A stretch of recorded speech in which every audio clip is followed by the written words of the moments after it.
Your brand new iPhone deserves the best protection, and the iLune 3-pack screen protector plus 3-pack camera lens protector has you covered. Don't take risks with your iPhone. Click the link in the video description to shop now on Amazon. Welcome back to the Xiaomi Insider channel. Today we're diving into a fascinating debate that's been making waves in the automotive world. You might have heard of Toyota Chairman Akio Toyota recently stirring up some controversy about battery electric vehicles.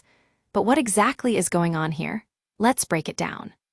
So, Toyota claimed that 9 million BEVs emit the same carbon as 27 million hybrids. Sounds impressive, right? But what he didn't mention was that manufacturing those 9 million BEVs in Japan would raise emissions due to our country's reliance on fossil fuels. However, critics argue that this overlooks the fact that power grids are rapidly decarbonizing.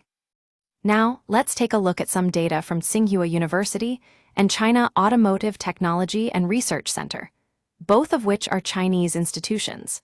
They found that EVs emit 20–30% less CO2 over their lifetime in China, even considering our country's coal-heavy power mix. And get this, a compact EV in China emits around 118 g CO2/km across its life cycle, while a gasoline-equivalent vehicle emissions a whopping 163 g. But what about globally? Well, a 2022 Nature study found that EVs were the lowest emission choice in over 95% of regions.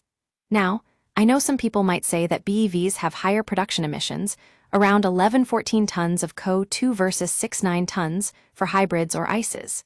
But here's the thing. EVs break even on carbon after about 31,000 to 45,000 km, and then their lifetime emissions remain significantly lower. And let's not forget about hybrids themselves. They might seem like a more efficient option, but traditional hybrids like the Prius have limited electric range, while plug-in hybrids often fall short in practice. I mean, think about it, many PHEV drivers don't even charge regularly, leading to real-world emissions that exceed lab ratings. But what's really exciting is that EV battery production is becoming cleaner.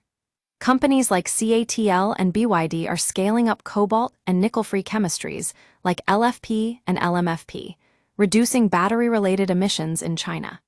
In fact, CATARC estimates that battery carbon intensity dropped nearly 15% between 2020 and 2024.